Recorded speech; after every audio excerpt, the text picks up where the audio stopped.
현재 시각 2025년 5월 8일 목요일 오후 8시. 툭하면 벅차오르는 오타쿠 이지의 거머린 모먼트 가득 담은 믹스테이프. 이 테이프를 찾아주신 당신께 행복이 가득 차오르길 바라며 안녕하세요. 전 거머린 믹스테이프의 주인장 이지입니다. 오늘 기록할 거머린 모먼트는 바로 초심을 왜 기억해야 한다는 거야? 입니다. 시즌2의 두 번째 트랙이자 팟캐스트로는 트랙 11로 돌아왔습니다. 저번 시즌을 돌아봤을 때 귀로만 듣는 게 뭔가 심심한 것 같더라고요. 그래서 이번엔 보이는 라디오처럼 뭔가 카메라를 켜두고 녹화를 진행해 보았는데요. 다들 어떻게 보셨을지 궁금하네요. 저는 올려두고 나서 약간 좀 많이 창피하기도 했는데요. 그래도 새로운 도전을 한 것에는 후회는 없습니다. 이번 시즌에선 좀 다양한 시도를 해보는 게 목표였기 때문에 한번 쭉 도전을 이어가 보도록 하겠습니다. 오늘은 초심이라는 키워드로 이야기를 시작해 보려고 합니다. 올해 2월 초에 2025년 그래미 어워드가 진행됐었죠. 혹시 보신 분들이 계실까요? 저는 매년 챙겨보려고 노력하고 있는데요. 그래미 어워드를 보던 중 되게 인상 깊었던 문장이 있었거든요. 정확히 찾아보려고 했는데 아쉽게도 풀버전 영상을 찾질 못해서 저의 기억에 의존을 해보자면 당신은 어디에서 왔는지 그 뿌리를 기억해야 한다라는 멘트였던 것 같습니다. 이번에 그래미에서 올해 신인상을 받은 채플론의 핑크포니 클럽이라는 곡의 무대가 시작되기 전에 나온 내레이션으로 기억을 하거든요. 핑크포니 클럽이라는 곡 자체가 채플론의 정체성과 새로운 음악적 여정을 상징하는 대표곡으로 꼽히는데요. 이 곡이 탄생한 배경을 간략하게 소개해드리자면 이제 채플론이 미주리주 스프링필드에서 LA로 이사온 첫날 밤 방문했던 웨스트 할리우드의 한 게이바에서 영감을 받아 탄생한 곡이라고 하더라고요.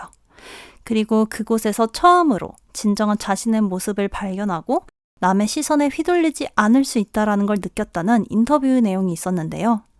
그때의 경험을 녹여낸 곡이 바로 핑크포니 클럽이고 그것이 이제 채플론의 대표곡 중 하나로 자리 잡게 된 것이죠. 저도 이 곡을 작년 말쯤에 우연히 듣게 되어서 발매한 지 얼마 안 된 곡인 줄 알았는데 사실 2020년도에 처음 발매가 됐었던 곡이더라고요. 그런데 각종 페스티벌 같은 곳에서도 라이브 무대를 이어오면서 서서히 인기를 얻다가 지금 이렇게 그래미 수상이라는 결과까지 이어지게 된 건데요. 물론 성과가 전부는 아니지만 그럼에도 아티스트로서 활동을 이어나가기 위해선 어느 정도 들어주는 사람도 필요하고 인정도 받아야 하고 그렇잖아요. 그런데 그 긴 무명 시간을 견디는 동안 포기하지 않고 자신의 음악적 가치관을 지켜왔기에 이번 수상 소식이 더욱 값지지 않았을까 하는 생각도 들었답니다. 사실 마음이라는 게 진짜 웃긴 게 분명 내 마음인데 내 생각대로 움직여주지 않을 때가 많거든요. 오늘 진짜 부지런히 살고 싶었는데 오후까지 침대에서 문구적 거린다던가 하루 10,000원만 쓰기 챌린지를 하려고 결심했는데 덜컥 앨범을 한 세트를 구매해버린다던가 말이죠. 분명 내가 결심한 마음이었는데 그것들을 스스로 지켜내기가 어려운 순간들이 쉽게 찾아오곤 하는 것 같습니다. 왜 나의 마음은 이리 갈대같이도 흔들릴까요? 어째서 나의 결심이 무색하게도 초심은 쉽게 잊히는 걸까요? 이렇게 얄팍한 초심을 꼭 기억해야 할 필요는 있을까요? 저는 사실 누군가 초심을 기억해야 한다고 생각하냐고 물으신다면 단언 그렇다고 답을 하는 사람입니다. 초심이라는 게 사실 그냥 생기는 건 아니라고 생각하거든요. 그냥 제멋대로 느낄 마음이었다면 그냥 마음이라고 하면 되잖아요. 그런데 굳이 처음이라는 의미를 담아서 초심이라는 단어가 생겨난 데에는 그런 의미가 있다고 생각합니다. 제가 이렇게 초심이라는 말에 애정을 갖기 시작한 건 한 노래 때문이었는데요. 방탄소년단의 최애곡을 딱 하나만 꼽으라고 한다면 너무 고민되겠지만 머릿속이 복잡해지는 시기에 꼭 찾아 듣는 곡이 뭐냐고 물으신다면 주저없이 방탄소년단의 본싱어라는 곡을 꼽을 수 있을 것 같습니다. 본싱어는 평소엔 잘 안 듣는데 이상하게 마음이 흔들릴 때면 자연스럽게 찾게 되는 것 같더라고요. 그리고 이 노래를 들을 쯤이 되면 스스로 깨닫죠. 아, 나 또 쓸데없이 흔들리고 있구나. 초심 되찾자. 이러고 다시 정신 차린답니다.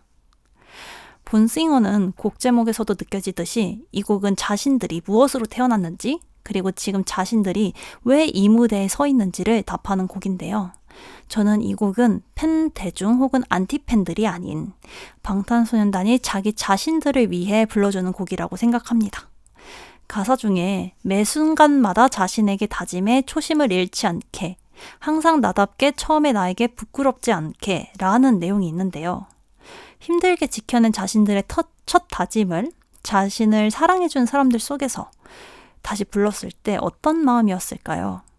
나의 다짐이 틀리지 않았음을 스스로에게 증명해냈을 때 그 마음이 어땠을지 정확히는 모르겠지만 정말 큰 위로와 희열을 느끼지 않았을까 싶습니다. 사실 가사 하나하나가 저에겐 다 너무 소중해서 다 읽어드리고 싶은데 그러다간 팟캐스트고 뭐고 그냥 과몰입해서 노래나 들으러 갈까 봐서요. 우선 그건 생략하도록 하겠습니다. 제가 이번 팟캐스트를 준비하면서 6년 전쯤에 썼던 일기장을 열어봤는데요. 19년도에 이제 남준 씨가 팬카페에 쓴 편지 중에 나도 누군가에게 이정표가 되고 싶다는 생각을 했다라는 문장을 썼었나 봐요. 이제 그걸 보고 감명이 깊었는지 제 일기장에 본싱어가 너희가 만든 첫 이정표 중 하나인 것 같다라는 말을 적어 놓았었는데요. 이때부터 전 저의 초심들을 저의 이정표 삼아서 꼭 기록을 해두려고 노력하고 있습니다. 그리고 올해부터는 아예 초심만을 위한 일기도 따로 작성하고 있을 정도인데요. 사실 이제 제가 소중한 제 주변 사람들한텐 한 번씩 권해보는 거거든요. 초심 일기. 이제 너의 초심을 꼭 어떤 형태로든 이렇게 펼쳐보면 기억할 수 있게끔 적어두라고 하고 있는데요. 왜 그러냐 하냐면 말이죠. 왜 그러느냐면 하면 말이죠. 제가 그간 살면서 느낀 방식으로 쉽게 비유해서 설명을 해보자면요. 이 초심이라는 게 말이죠. 진짜 이 자기 본연 안에서 나온 그 순수한 열정에서 나온 아주 깨끗하고 맑은 크리스탈 같은 거라고 저는 생각을 하거든요. 근데 그게 너무 맑고 투명해서 그런가 이 세상 밖에 이렇게 툭 내놓으면 주변 사람들이 정말 그 투명함을 퇴색시켜버리고 싶어서 안달난 것 마냥 괴롭혀요. 목이 맨 게 아니고요. 시샘, 질투 혹은 낯섦, 뭔가 그 알 수 없는 감정 때문인지 자신들처럼 무채색으로 물들어 버리려고 애를 쓴단 말이죠. 물론 안 그런 사람도 있지만 또 때론 밖에서 나만 투명하다고 느낀 나머지 자신만 이상한 사람이 된 것 같다는 생각에 스스로 그 투명한 초심을 검게 물들이는 경우도 있어요. 타인의 시선을 너무 신경 쓰게 되면서 그렇게 되는 거죠. 그런데 이게 또 검어지잖아요? 그러면 그 안에 투명함을 들여다볼 수가 없어요. 그걸 다시 되돌려 놓으려면 이미 검어진 애를 투명하게 할 수는 없고 다시 그 초심이 태어날 때까지 기다려야 합니다. 그러기 위해선 또 혼자만의 시간을 인내하고 견뎌서 자기 자신의 본연의 모습을 찾아 떠나가야 해요. 그럼 이게 또 얼마나 시간 낭비입니까? 결국 자기 마음 찾아서 다시 시간을 역행해서 돌아가게 된다니까요. 그런데 그 검은 마음으로 쭉 살아가는 것도 보통 어려운 일이 아니에요. 저는 그들도 존중합니다. 왜냐하면 그 검어진 마음을 부여잡으면서 마음 한켠에선 투명해지길 원하는 걸 미련이라고 전 생각하거든요. 미련을 늘 붙잡아 두고 사는 마음이 얼마나 힘들겠어요. 그리고 그 초심이 검어지는 이유 역시 본싱어에도 나오는데요. 세상의 기대치와 자신의 꿈이 너무 비대칭할까봐 혹은 나를 믿어준 사람들에게 배신할까봐 처럼 스스로에 대한 두려움 혹은 내 스타일을 욕하는 얼굴 모를 사람들 그 외에 각자만의 삶에서 서로 다른 수많은 이유가 존재하겠죠. 자신의 초심에 대해 스스로 확신을 갖기까지 대단한 결심이 필요하다고 느낍니다. 자신의 초심이 옳았음을 증명하기 위해선 어쩔 수 없이 타인과 비교를 해보게 되고 또 평가받는 자리에서 비난을 받기도 하죠. 특히 사회적 기준 혹은 타인의 시선을 고려하지 않고 오롯이 자신의 내면에서 꺼내 보인 순수한 초심일수록 더더욱 쉽게 부서지는 것 같다고 생각합니다. 낯선 것일수록 더 험하게 다뤄진다니까요. 이게 합리화라는 심리 때문인데요. 99%에 검게 물든 사람들은 사실 이 1%의 투명한 마음을 보면 자신들이 그걸 갖지 못한 것에 대해 스스로에게 납득을 시켜야 되거든요. 그러면 그것을 스스로 합리화하기 위해서 제가 틀렸고 내가 맞아를 시전하게 된다는 이 합리화라는 게 아주 무서운 놈입니다. 그런데요. 이제 본싱어를 듣고 스스로를 증명해 보이겠다고 결심했던 6년 전의 저에게 지금의 제가 해주고 싶은 말은 있죠. 애써 증명하지 않아도 된다라는 말을 해주고 싶어요. 사실 이제 이 팟캐스트 시즌2를 준비하면서 어쩌면 유튜브 채널을 시작하는 것부터 저에겐 너무나도 큰 도전이었거든요. 제가 극내향형 인간이기도 하고 사람들한테 저를 드러내는 것을 좋아하지도 않거든요. 그런데 뭔가 나의 실수투성이인 이 연습 과정을 공개하는 것 같고 또 이 상반신만 나오는데도 그냥 막 나를 싹 다 까발린 것 같기도 하고 되게 민망했단 말이에요. 그런데 제가 가진 자산이 스스로 느끼기엔 이제 글 쓰는 거랑 목소리밖에 없다고 생각을 해서 이런 팟캐스트를 도전하게 된 것인데요. 시즌 1에서 내용도 잔잔한데 보이는 것도 없으니까 너무 심심해 보여서 이렇게 보이는 방식으로 촬영도 해보고 또 저의 나름의 기획된 컨셉이 있는데 뭐 그것들을 보여주겠다 이렇게 방도 꾸며보고 했는데요. 솔직히 이거 팟캐스트 10화 업로드 직전에 너무 현타가 오는 거예요. 방 인테리어도 좀 허접한 것 같고 촬영 구도도 바보 같고 그래서 이제 촬영하다가 에이 모르겠다 이러고 그냥 다시 녹음본 형태로 가려다가 초심 일기장을 그때 다시 이렇게 펼쳐보고 다시 촬영에 들어가게 되었다는 에피소드가 있었는데요. 그리고 그 초심을 다시 기억하게 해준 데에는 촬영 당일 딱 에이 안 해! 이런 마음이 들었을 때쯤 우연히 한 청취자분의 카톡이 왔었거든요. 그게 저한테는 굉장히 큰 힘이 되었어요.